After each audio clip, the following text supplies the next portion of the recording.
저는 스타워즈를 사랑합니다. 언제 처음 봤을지 기억이 안 날 정도로 정말 어린 시절부터 접했고 9살 때 생일 선물을 받은 스타워즈 비디오는 50번은 넘게 돌려본 것 같아요. 그리고 스타워즈 백과사전도 선물을 받아 책이 해질 때까지 보면서 놀았던 기억이 많아요.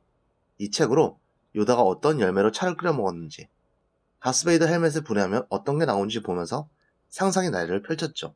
소소하지만 아직도 이런 굿즈를 가지고 있기도 하고요. 스타워즈는 영화사적으로도 의미가 상당합니다. 스타워즈의 창시자 조지 루카스는 이 영화를 위해 동서양의 신화들을 연구해 오즈의 마법사, 서부극 및 각종 우주 모험물들의 요소를 일본 구로사와 아키라 감독의 고전 영화들 요소와 함께 섞어 독자적인 신화를 만드는데 성공한 것이죠. 그런 좋은 마음을 가지고 있었기에 최근 디즈니가 인수해 만든 스타워즈 시리즈도 애정을 가지고 보았어요. 에피소드 7편은 객관적인 판단이 불가할 정도로 흥분함을 받고 에피소드 8편은 많은 스타워즈 팬들이 분노할 변화들이 있었음에도 불구하고 전 사실 재밌게 봤어요. 하지만 스타워즈 에피소드 9편 라이즈 오브 스카이워커는 스타워즈라고 부르기 민망할 정도로 최악입니다. 정말 심각해요. 전 최대한 이 영화를 좋아해보려 노력했습니다. 영화를 보는 중반부터는 그래 스타워즈 세계관 이거저거 다 따지면 처음부터 말도 안 되는 거지 라는 생각으로 굉장히 많은 마음을 내려놓으며 보려고도 했어요. 하지만 역부족이었습니다. 저는 이 영화에서 오랫동안 기억에 남을 정도로 좋게 본 시퀀스가 단 하나도 없습니다. 팬들이 그렇게 싫어하는 에피소드 1편에서도 다스몰의 광선검 전투만큼은 가슴을 두근거리게 할 정도로 멋있었죠. 조지 루카스 본인이 없던 작품을 하고 싶은 스타워즈 크리스마스 특집마저도 보아펫이 처음으로 등장한 애니메이션 파트만큼은 재미있었습니다. 물론 이번 영화가 스타워즈 크리스마스 특집만큼 괴랄하지는 않죠.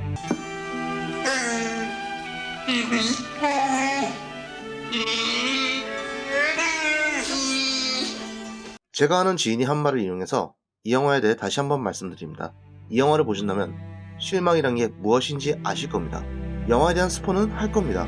스포일러에 민감하신 분이라면 보고 오시기를 추천드리지만 스타워즈 팬으로서 아무것도 모른 채 이 영화를 보고 마음의 상처를 입으시기보다는 차라리 스포일러를 듣고 영화를 보시는 게 나을 것 같습니다. 포기하면 편하니까요. 영화는 에피소드 6편에서 다스베이더가 죽인 펠퍼타인의 귀환으로 시작합니다. 포스의 힘으로 반 좀비처럼 살던 펠퍼타인은 남몰래 힘을 길러 우주함대 스타디스트로이어 수백 대를 건조했습니다. 그는 자신을 죽이러 온 카일로 렌에게 레지스탕스 세력의 레이를 죽이면 손을 잡겠다고 청합니다. 펠퍼타인의 귀환을 알게 된 레이 일행은 그를 막기 위한 모험을 떠납니다. 카일로 렌은 포스 능력을 이용해 레이를 추적하고 시종일관 레이를 방해하죠. 그 과정에서 카일로 렌은 레이의 정체를 말하는데 8편에서는 레이에게 넌 어느 누구의 딸도 아니다 라고 했더니 이제는 너의 부모는 어느 누구도 아니기로 한 거다. 왜냐면 네 할아버지가 펠퍼타인이니까 라는 말장난 같은 말을 하며 레이의 정체를 밝힙니다. 그 말에 충격을 먹은 레이는 자신도 할아버지처럼 다크사이드에 빠질 것을 두려워합니다. 이후 레이가 펠퍼타인의 거처를 알아낼 웨이파인더라는 유물을 찾아내는데요. 카일로 렌이 나타나 그걸 부숩니다. 이에 열받은 레이가 카일로 렌이랑 광선검 싸움을 하다가 카일로 렌을 찌릅니다. 그 순간 영화는 막장에 막장을 달립니다. 렌의 엄마 레이아가 마지막으로 벤을 보기 위해 포스로 벤을 부르고 그 부름을 레이도 느낀 거죠. 분노에 사로잡혔던 레이는 순간 자신이 저지른 짓을 깨달으며 분노에서 벗어나고 아버지를 죽인 것에 괴로워하던 렌은 어머니의 부름에 눈물을 흘립니다. 정신을 차린 레이는 포스를 이용해 죽어가던 렌을 살리고 렌은 아버지의 기억과 대화하며 카일로 렌이 아닌 벤 솔로로 회귀합니다. 혹시 기억나는 장면 없나요?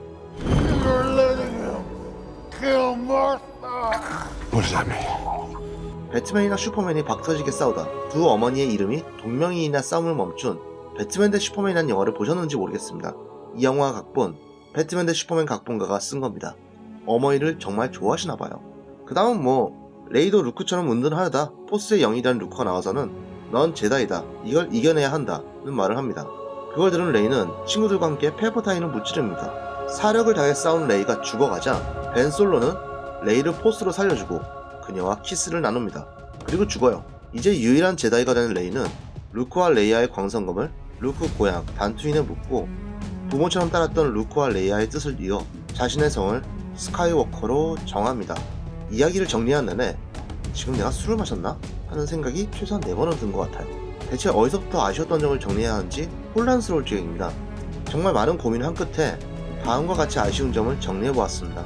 첫째, 3부작의 뜬금없는 마지막, 아나킨 스카이워커가 다스베이더로 타락하는 과정을 보인 에피소드 1, 2, 3편, 루크 스카이워커가 아버지 다스베이더를 회개시키는 과정을 보인 에피소드 4, 5, 6편과 달리 디즈니가 인수해 만든 7, 8, 9편은 3부작을 관통하는 굵직한 스토리라인이 잘 느껴지지 않습니다. 8편 라스트 제다이에서 대다수 스타우즈 팬들이 하도 반발을 하니 9편에서 급작스럽게 설정을 바꾸고 이야기를 새롭게 전개시킨 것 같아요. 레이의 아버지가 8편에서 아무것도 아닌 주정뱅이라더니 갑자기 팔퍼타인 아들이라 하지 않나, 루크가 은둔생활을 했다더니 갑자기 팔퍼타인을 찾으러 랜도랑 모험을 떠났다고 하고, 너무 새로운 설정과 이야기 전개를 마지막 편에서 펼치니까 너무 생뚱맞게 느껴집니다. 3부작의 마지막이라면 첫 번째, 두 번째 작품에서 쌓은 스토리를 잘 발전시켜서 그에 맞는 적절한 감동을 줘야 할 텐데, 이건 첫 번째, 두 번째 작품을 안 봐도 상관이 없을 지경으로 독자적인 스토리를 전개시킵니다. 감정이 전혀 고조되지 않고 이야기의 완성도도 크게 떨어집니다. 이 독자적인 스토리만 별도로 3부작을 만들었더라면 다르게 보였을지도 모릅니다. 선한 길을 걸으려 하는 팔퍼타인의 손녀이기도 한 레이의 이야기와 악한 길을 걸으려 했던 스카이워커의 조카 벤 솔로의 이야기, 이전엔 한 캐릭터의 성향 변화에만 두세 편의 영화를 걸쳐 이야기했는데 여기선 단 한 편의 영화에 담으려 한 거죠. 이야기가 전달은 될 수 있겠지만 감동적이게 전달될 수는 없는 구조라고 봅니다. 왜냐하면 시간이 너무 부족하기 때문이죠. 이 과정에서 영화는 또 하나의 중대한 실수를 하는데요. 바로 두 번째, 포스의 남발입니다. 스타워즈 세계관에서의 포스는 핵심과도 같은 요소입니다. 주위 사물들을 움직이고 약한 사람의 마음을 조종할 수 있는 포스의 능력이 이번 작에서는 사물을 순간이동시킬 뿐 아니라 죽어가던 사람의 목숨을 살리기까지도 합니다. 심지어 카일로 렌이 회계에 벤 솔로가 되는 것마저도 포스가 이용되죠. 우리가 알고 있는 스타워즈 세계관으로 생각해보면 도저히 말이 안 되는데도 레이의 포스가 강해서 가능하다와 같은 연출로 넘겨버리려 하니 개연성이 크게 부족해 보이고 긴장감도 느끼기 어려웠습니다. 뭔 문제만 있으면 그냥 포스로 해결하지 뭐 라는 생각이 들게 할 지경이니까요. 스타워즈를 정말 매력있게 만드는 요소 포스가 영화에서 설명하기 복잡한 과정을 생략하는 도구로 전락한 겁니다. 저로선 정말 많이 화가 나는 문제점이죠. That's not how the Force works. 영화가 포스를 핑계로 온갖 주요한 과정을 생각하면서까지 레이와 벤의 서사를 집중하고 있는데요. 그러면 세 번째 큰 문제를 일으켰습니다. 바로 캐릭터들의 개성이 증발했다는 것이죠. 이번 영화에는 에피소드 7, 8편에 등장한 캐릭터들이 모두 나오는데 각자 가지고 있던 고유의 개성들은 모두 사라지고 단지 레지스탕스 일원으로만 표현됩니다. 전 이 부분이 너무 실망스러웠던 게 루크의 광선을 가지고 있던 우주수집 마담 및 마즈, 레이에게 모종의 감정을 가지고 있었는지 죽기 전 레이에게 꼭 하고 싶은 말을 품었던 핀, 이들이 펼칠 수 있는 다양하고 또 궁금한 이야기들이 모두 제대로 정리가 안 되고 끝났습니다. 대사도 별로 없고요. 더욱 절망적인 건 과거 에피소드 4, 5, 6에 등장했던 캐릭터들입니다. 이들은 나와서 과거 영화를 떠올리게 하는 이른바 추억팔이의 역할만 할 뿐 그 고유의 개성은 제대로 표현이 안 된 것 같습니다. 루크 스카이워커는 방황하던 레이에게 응원을 하고선 에피소드 5편에서 본인이 하지 못했던 엑스윙 포스로 들기를 보여줍니다. 옛날 영화가 기억나 반가울 수도 있겠지만 레이가 이미 다른 우주선을 포스로만 폭발시키는 걸 보여준 다음에 그 장면이 나오니까 되려 루크가 약하게 보일 지경이더군요. 슈바카는 4편에서 데스타 파괴에 함께하고도 받지 못했던 메달을 이제야 받습니다. 하지만 한번 화내고 흥분하면 아군도 버거웠던 그가 퍼스트 오더가 총 한 번 겨누니 반항 한 번 안하고 순순히 수갑을 차고 잡혀갑니다. 카일로 렌의 기억으로 등장한 한 솔로는 5편의 명대사 I know를 말하며 스타워즈 팬들의 마음을 자극해봅니다. I love you. I know. 하지만 카일로 렌이 벤 솔로로 회귀하는 과정 자체가 너무 짧고 어색해서 그다지 감동적이게 와닿지는 않습니다. 에피소드 7편은 과거 스타워즈 시리즈를 많이 떠올리게 해 흥분을 했는데 여기서는 장면만 과거를 연상시킬 뿐 과거 영화 속 캐릭터들의 영혼이 도저히 느껴지지가 않으니 안타깝기만 했습니다. 이렇게 서사가 날림이고 캐릭터마저 오락가락하는 과정에 액션 씬이라도 뛰어나야 할 텐데 네 번째 문제, 액션 연출마저 완성도가 떨어집니다. 팔퍼타인과 마지막 전투를 펼칠 때 수백 대의 스타 디스트로이어가 있다더니 막상 싸울 때는 4-5개밖에 못 본 것 같아요. 전투를 보여주는 화면도 그렇게 박진감이 넘치지 않습니다. It's a trap!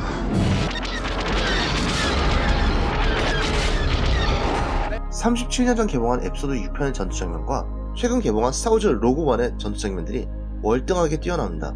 스토리상으론 이번 전투가 분명히 이전보다 훨씬 더 거대한 전투인 건데 실제 보이는 건 별로 그렇게 거대하지 않아요. 에피소드 7편에서 스타킬러 기지를 부수는 장면과 큰 차이를 느끼기 어려웠습니다. 또한 영화가 그렇게 강조하는 팔퍼타인과 레이의 대결도 상당히 유치해 보이는데요. 레이가 쓰러지자 과거 영화에 등장한 제다이들이 육성으로 레이 일어나! 외칩니다. 그 말을 듣고 힘을 내 일어나는데 정말 너무 슬프게도 이 장면이 떠올랐어요. 유치합니다. 과거 스타워즈 프리퀄 시리즈도 상당히 유치해서 비난을 받긴 했죠. 하지만 적어도 프리퀄 시리즈의 유치함은 솔직히 기억에 남을 정도로 만족스럽긴 했어요. 너무 유치하지만 이 장면 개봉한 지 15년이 지나도 계속 회자가 되고 있죠.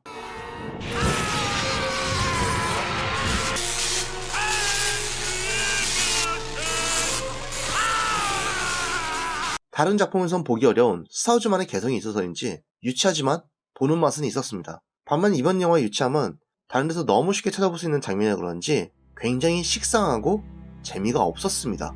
이런 과정을 거쳐 다다른 엔딩은 레이가 레이 펠퍼타인이 아닌 레이 스카이워커라고 말하는 장면인데요.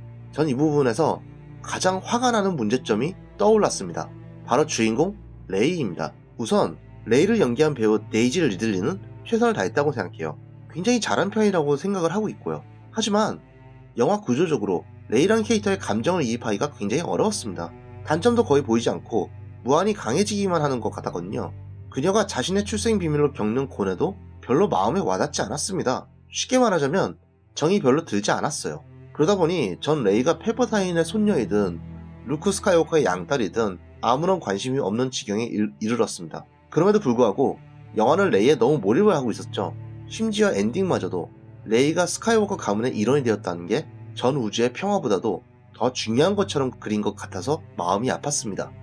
우리가 과거 스타워즈 시리즈를 좋아했던 이유는 사막 행성 단투인에서 모험을 꿈꾸던 루크가 아주 먼 과거 우주 저편 너머의 다양한 행성과 외계인들을 만나고 악의 세력에 빠진 아버지를 구원해 전 우주를 위협하던 제국을 몰락시키는 구원자로 성장하는 과정을 볼 수 있어서였습니다.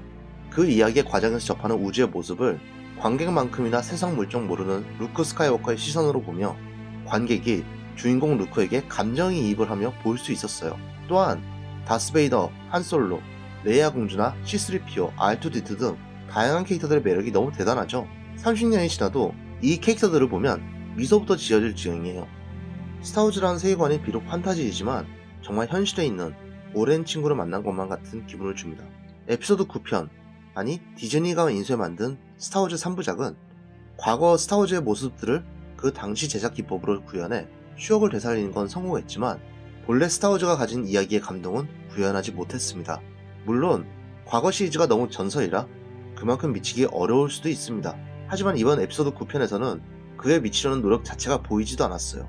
앞서 언급한 문제점들을 놓고 본다면 뭔가 건성으로 만든 것만 같은 기분이 드는 거죠. 그래서 전 실망감을 넘어 화까지도 났습니다.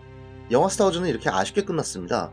하지만 지금 디즈니 플러스에서 스트리밍되는 만달로리안이 호평을 받고 있고 스카이워커 가족과 상관없는 또 다른 스타워즈 영화 시리즈를 준비 중이라 하니 부디 다음 시리즈는 이번 3부작보다 더 나은 퀄리티이기를 바라며 이번 영상의 리뷰를 마칩니다. 영상을 재밌게 보셨다면 구독 및 좋아요를 부탁드립니다. 시청해주셔서 진심으로 감사합니다.